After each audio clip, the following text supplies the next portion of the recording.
Drama bin drama, Arab drama, ole drama, Sheikh drama, mtoto wa drama, zote pamoja. Yeah. Under normal circumstances, because in case you haven't noticed, we are not under normal circumstances at the moment.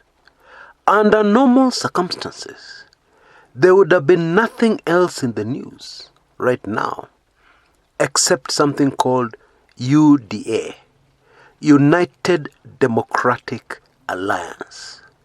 That is the new political party of Deputy President William Samoei Ruto. And it is all very confusing for Kenyans because DP Ruto allies are telling us UDA is an affiliate of Jubilee. What does that mean? On today's show, I want us to break down the political significance of this latest development.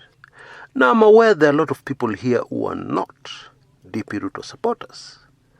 I beg you, put your emotions down and let us coldly analyze the political implications. Because they're very far-reaching. In my view, Deputy President William Ruto has played his cards very smartly. And it seems that he has finally learned the importance of timing when it comes to making political moves. Because DP allies have been urging him for a very long time to form a new political outfit. Because, according to them, they are fed up of Jubilee. But DP Ruto did not act until now. So what is so different now? Let me just try and explain quickly. Number one, the Deputy President's camp currently has got more sympathy from Kenyans than it has ever had before. It has much more widespread support than it has ever had. And of course, it is all emotional. The Deputy President's camp has very successfully managed to turn the anger and frustration of Kenyans over the suffering, especially as a result of the virus. They've managed to turn all those pent-up emotions against the Team Keleweke Jubilee faction, and especially against their pet project, the BBI. Now, a quick aside. The truth is, Kenyans are suffering. However, that has absolutely nothing to do with the BBI. The BBI is an attempt to amend the constitution to make life better for Kenyans in the future, and indeed in the near future. Because we have an election coming up in 2022. That's just next year. In my view, some of those amendments are critical for a better Kenya. For ensuring that in the next election, we don't have tensions. And I know many people don't agree. But what would be more important than saving lives? Tell me. And what has happened is that the people putting together the BBI realized that because of the current political environment, mainly triggered by the DP Ruto camp, it was necessary for them to put a lot of syrup, as I've called it, sugar coating into the BBI, more money to the counties, etc., etc. Those, even if they're important to Kenyans, are just by the way.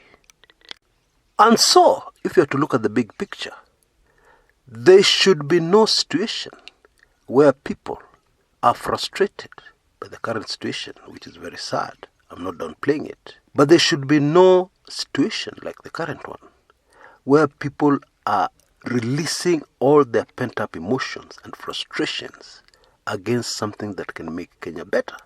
But the reality is that that is precisely what is happening.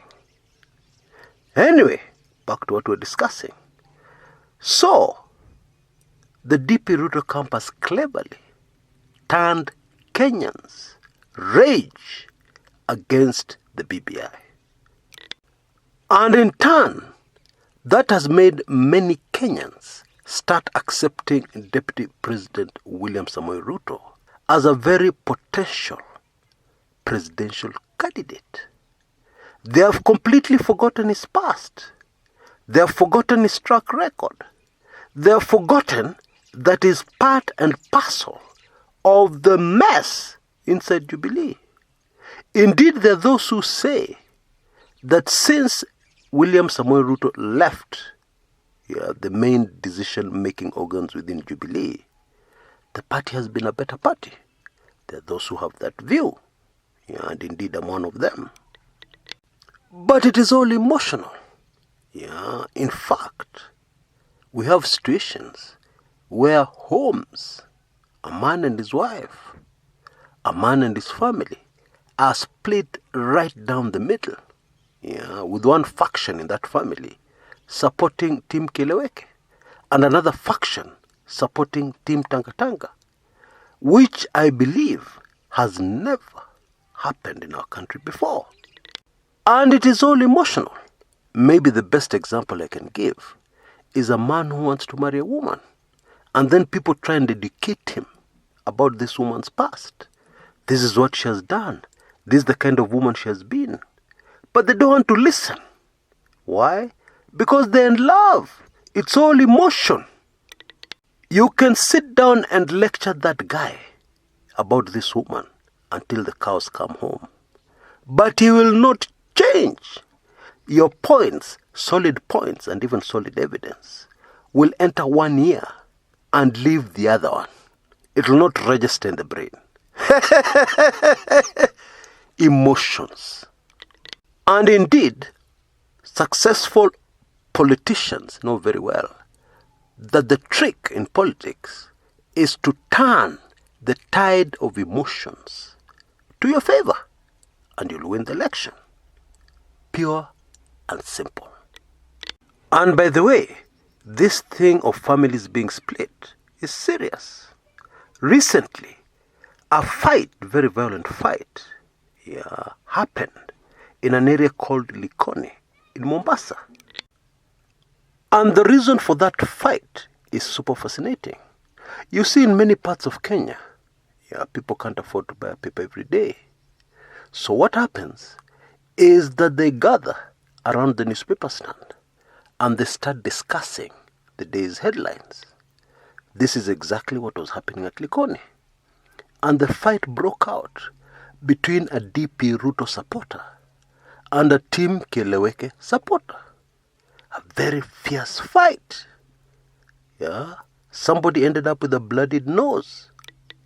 Those are the kind of emotions we now have in Kenyan homes who are split between the two major political forces in the country. And that is not a good situation. Especially because the family mirrors society. So it's just a matter of time before that kind of violence spills from the families out into the streets. And for what? Oh boy, so sad. Anyway, this is the situation on the ground as UDA is launched. Number 2, politically speaking, people will tend to support only a candidate they think has high possibilities of winning. That's the truth all over the world. DP Ruto is a rookie. He has never vied in any presidential election. Never ever. But all that has been ignored now because his camp has got a few major, memorable victories under the belt. They won a seat in Nairobi called Embakasi South against Team Keleweke. They have recently won Msambweni in Mombasa. And they have won many other MCA seats across the country. The deputy president has demonstrated that he can win elections, even fiercely contested elections. Number 3, we are now in the year 2021, the year before the general elections. Therefore, it is the perfect time to launch a new party that you expect to field in the 2022 general elections in August. These 19 months left will fly very fast. Number 4, because of the venom against the government caused by the suffering Kenyans are going through, politicians are starting to feel the heat. Where, for instance, when they go to the ground to promote the BBI, they receive hostility. And of course, the DP Ruto camp wants most Kenyans to believe, that this hostility is a sign of support for the deputy president. People are hostile because they support the deputy president. But we've already discussed the real situation. What it is. It's just hostility against the Jubilee government. And of course, DP Ruto, who is bang in the middle of that Jubilee government, indeed the deputy president still of the country, has distanced himself. This is very strange. Has distanced himself from that party, and is an independent outfit, even while he remains deputy president of the country. I believe that is a subject political scholars will need to study in the future. How you can pull off something like that. What? But that is what it is.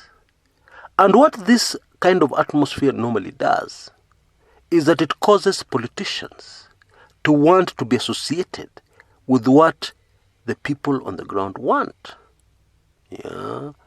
And the situation is the people on the ground are really fighting the government. They're not supporting DP Ruto. They're fighting the government.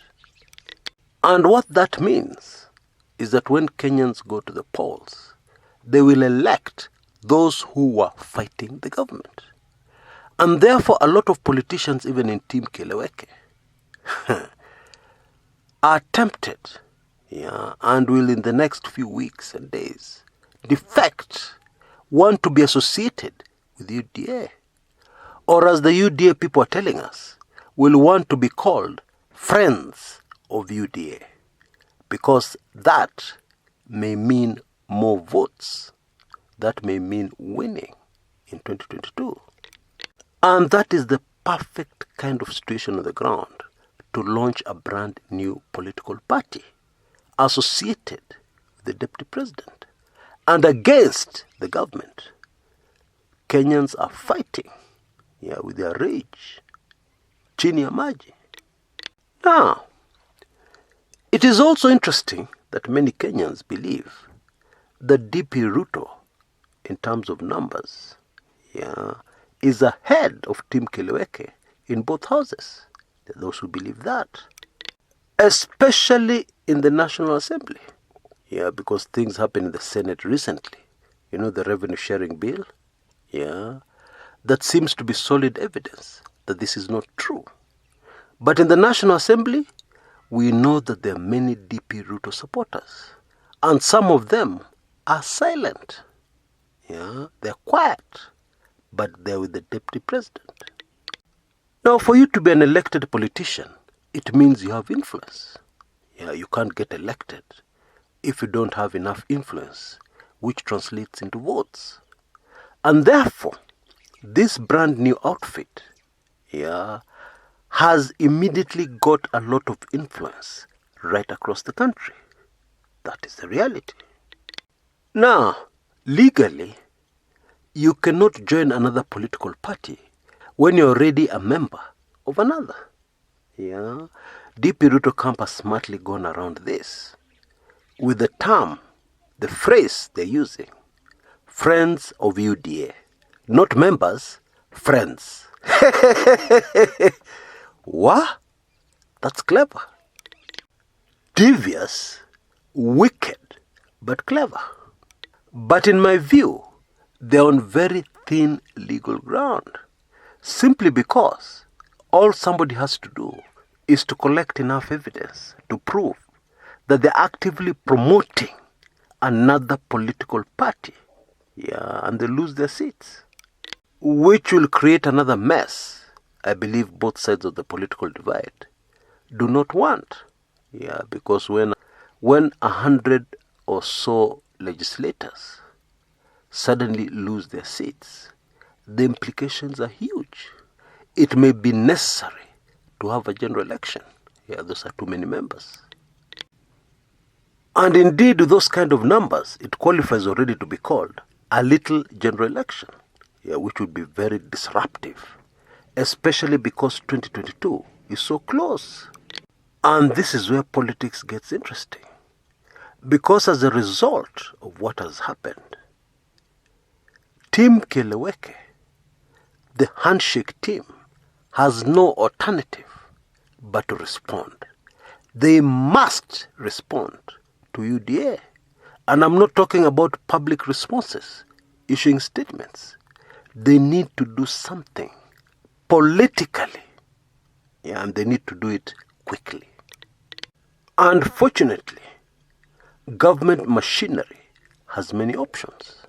Although now they have a problem because you don't want to anger the public and hand over even more support to your opponents, UDA. And I have reason to believe that UDA strategists, the Deputy President's strategists, want Team Keleweke to respond with force, because that will be very forceful, very significant advertising for UDA. That will be making UDA more popular. In fact, you can put it this way. The launching of UDA, with all the fanfare, is a trap for Team Keleweke to act, to do something. And especially something that will look draconian. Yeah, because that will shoot up the popularity of UDA. And yet Team Keleweke must act. They cannot do nothing. That is not an option. Very interesting times ahead. Very interesting. Now, if you've enjoyed this video, please remember to like it. Yeah, that will help this video reach more people. And if you're not yet a subscriber to this channel, subscribe so that you get notifications. Because if you don't get notifications, it is very easy to miss a video you'd have liked to take in. So like and subscribe. Until next time, this is Chris Kumekucha.